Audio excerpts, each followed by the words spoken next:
Heya, it's me, Jen, your host of The Whole Shebang.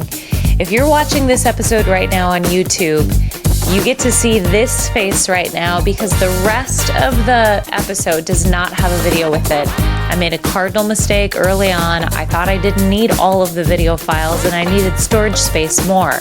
I was wrong, and they're forever gone. But I also want to include the audio. So this particular episode is audio only. I hope you enjoy. Keep watching. Go ahead and look at the rest of them and you'll see plenty of videos there. In the meantime, you know what they say, you know what I say, we say, have a banging day. My name is Jen Briggs, and welcome to The Whole Shebang, where on Mondays you get what else but a mini bang. These short episodes are really meant to meet you where you're at, to help you set an intention or focus for the week, to consider a perspective that maybe you haven't before, and to answer the most common questions that not only propelled my personal and professional growth, but the best of the best I see around me. This is where we unbecome, shedding the layers and the old ways that aren't serving us anymore, and where we continue becoming, stepping into and magnifying more of who you really are and who you're meant to be. So buckle up, buttercups. We're diving in. In a world where manifestation is quite the buzzword right now, I don't even hate that. I think that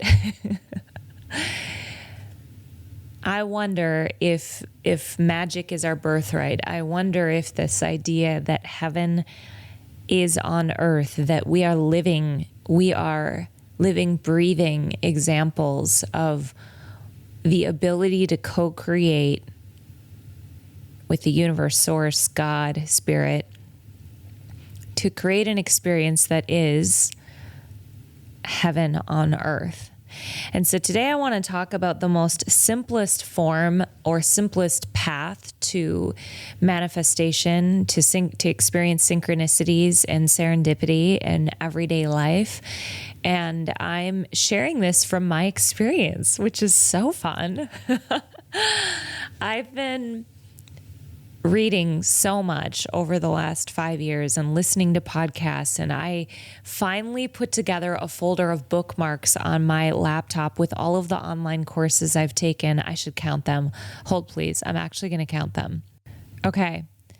So I just counted them, and I have 13 online courses that I've taken over the last few years, in addition to dozens of books and podcasts and all these ways that I've taken in knowledge. Ironically, a lot of the knowledge is being distilled down to what I would call embodiment, and coming back to a source of wisdom that is not found in our mind, but that is found in our body. I heard somebody recently say that we can't solve the mind's problems with the mind. And that makes a lot of sense to me, pun not intended. That if our mind is spinning and we're trying to find the way, or we're trying to manifest a new reality or a new partnership or a new job through our mind, that is a form of lunacy, to jump on a hamster wheel and spin, spin, spin, spin, spin, spin, spin. When the truth is, I'm coming to believe and experience myself, the way to quote unquote fix the mind's problems is actually through the body. And we can do that a lot of different ways. There are all kinds of modalities. There's breath work, there's any kind of movement, moving energy, whether it's lifting weights or yoga or running or sex. There's lots of ways that we can get into our body and get out of our minds. But this little tactic that I want to share with you today is the simplest one that I've been practicing over the last, pretty diligently over the last year. And then I'm practicing it now on a much, a micro level. And this serendipitous, synchronistic experiences I'm having are freaking wild. So here's the trick. So this idea is that we do the thing that feels a little bit more exciting. If at any point throughout, I'm going to talk on a micro level throughout the day, you have a choice to go this way or to go that way, to eat this or to that, to do that. I'll share an example for me in just a second of I could do this thing or I could do this thing. And then I sit for a moment and ask myself, what is the thing that feels just, if it's not even like, wow, this thing feels way more amazing. It's like, even if it's just a little bit, what's the thing that my energy moved towards that feels a little bit more exciting, a little bit more full, a little bit more like, yeah, let's do that thing.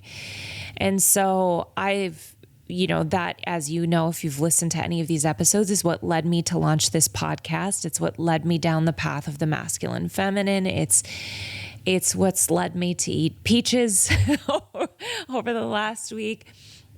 And the latest current example was yesterday. I had an invitation from a dear friend to go to a cabin and ride on a boat, and that sounded amazing.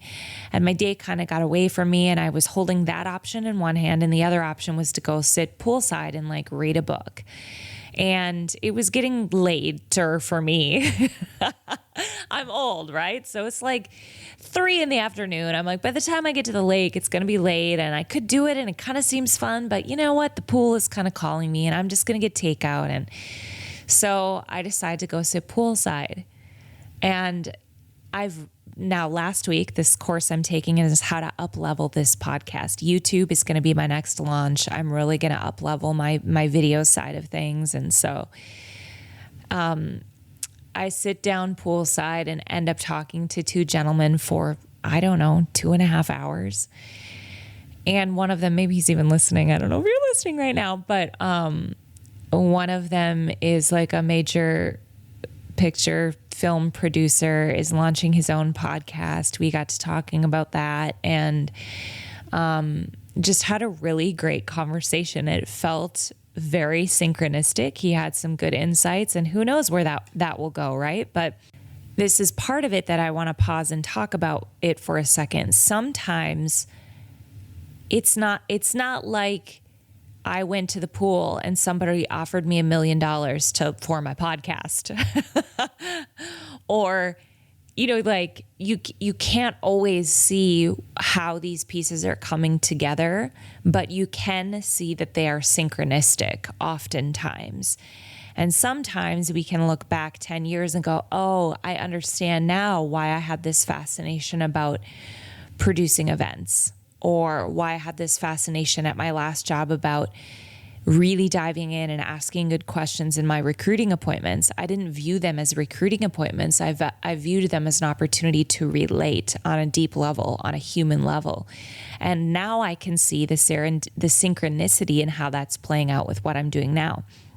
So that's just one small example, but literally every day I'm having these moments where I'm seeing stars align. And I'm going to share with you, I actually just Googled the definition of serendipity and synchronicity, and I'm going to share those with you. So the definition by Oxford Language, is it Oxford Language? Yeah, Oxford Languages, for serendipity is the occurrence and development. So the occurrence and development of events by chance in a happy or beneficial way, i.e. a fortunate stroke of serendipity. So just like happy chance, happy accident is what they say serendipity is. Now, synchronicity, the definition here is the simultaneous occurrence of events which appear significantly related but have no discernible causal connection. So like, how on earth did I just have the conversation about this thing that is not common with this person? And then I saw this post on Instagram, and then I met another supposedly random person who happened to be in that field. Like, that's synchronicity, when you're like, whoa, it feels like there is no related evidence. There's no way that those things could have been related. They seem too staged to sort of be unrelated, but they are, except for they're not. I think they're extremely related, and I'll get to that in a second. So I'm going to read the definition of manifestation now, and I'm going to go, I looked up, you can manifest a symptom to an ailment, and that's not what we're talking about here. So manifestation's origins are actually in religion and spirituality, because if something spiritual becomes real, it is said to be a manifestation. Now, I'm guessing if you're listening to this, you probably identify with some form of spirituality, and that's where I'm finding myself gravitating back towards, is that I do think spirituality and science are actually very related. So when I think about synchronicity and serendipity and manifesting something into my life that I can see in a spiritual sense or that I desire to have, it's almost like in my mind's eye, I picture all these little, like almost like stardust, like magnet. Have you put a magnet? What is it? Those little like red magnet drawing boards, and what's inside of it? I should Etch-a-Sketch is what it's called. I should have Googled this, but it's just coming to me now. But when you put a magnet on there and you see all the little filaments of, what is it, lead? I don't even know what's inside of there that gets drawn towards the magnet. That's almost what these synchronicities feel like to me. If I am the magnet, if I have a vision or a desire, and each day I wake up going, what is the thing that raises my vibration, that just feels a little bit more exciting? It feels to me like I'm pulling these little, figments of pieces towards me that are creating the reality. They're creating the picture. They're on the Etch-a-Sketch because it's pulled towards the magnet, if that makes some sense to you. And if we go on a broader scale, I have an episode somewhere in here about the fact that we are an ecosystem. We are a part of an ecosystem. We are a part of nature. Nature doesn't have to force itself to have leaves every season and shed leaves on trees. Things happen very naturally because that is nature. And we are an organism within the natural ecosystem.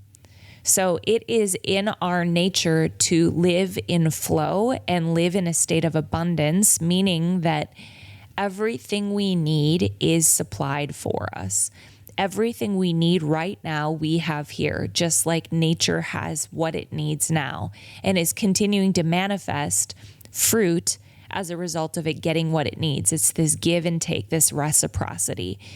So I've gone on a little bit of a rabbit trail, which is no surprise, but it is always all interconnected to me. And so if you're like, how do I manifest? Yeah, I don't have the perfect formula for you, but I will say if I was going to start anywhere, I would start with two things that work very closely in tandem. One, it's start to tune in to what gives you just a little bit more excitement. So if like how that is going to lead to your manifestation will become clear when it becomes clear. It might be a manifestation of a beautiful day. Maybe it's not your life's work, but maybe it is. The way to know what is exciting to us is to be in tune with our body. So we can list out the pros and cons of why I should go here and not there, but that's not what I'm talking about. That is trying to solve the mind's problems with the mind. So it comes back to starting to, in very subtle ways, pay attention to the cues that are in your body. Don't discount the goosebumps and the feeling in your stomach and the hairs on the back of your neck rising, or just where your energy, literally where you're like, oh, I just feel like I just want to kind of move towards this thing. You don't need to overthink it. You don't need to second guess it. And then I would say, treat this lightly, have fun with it, experiment with it. Just go about your day going, look, I don't have anything to lose. Like, yeah, I feel like I want to go to Target first instead of the grocery store. And just like pay attention to little cues and experiment with it and just see what happens. That is how you start to learn the language of your body, learn the language that your body speaks. Because you might realize, oh, that was just my stomach growling. I'm hungry. That wasn't my intuition. But if you're out of tune with your body, it's going to take some time to learn to listen to the language that your body is speaking. And over time, those subtle cues will become so clear to you. And you'll start to pull in these pieces of little stardust that will create your reality. It's wild, you guys, and I cannot wait to share more with you about what is manifesting in my life right now and how that's showing up. And one of the messages that is continuing to be very clear with me right now is that my opportunity is to be really generous on this podcast, as generous I can be with the things that I'm learning, and to trust that the universe will provide for me everything I need as I give that with no attachment to the outcome. Because again, I don't know where this is going for me, but this is my current channel of giving and receiving. And so we're on this journey together. So this week, my invitation to you is to tune in to what gives you just a little bit more excitement. And whether it's micro decisions or macro decisions, to follow that throughout your day, throughout the week, and see where it leads you. And gosh, you guys, I would love to hear from you. If you have some fun things happening and coming up and things that are enlightening for you, share it with me. I would love to hear some of your stories. All right. Have a banging day.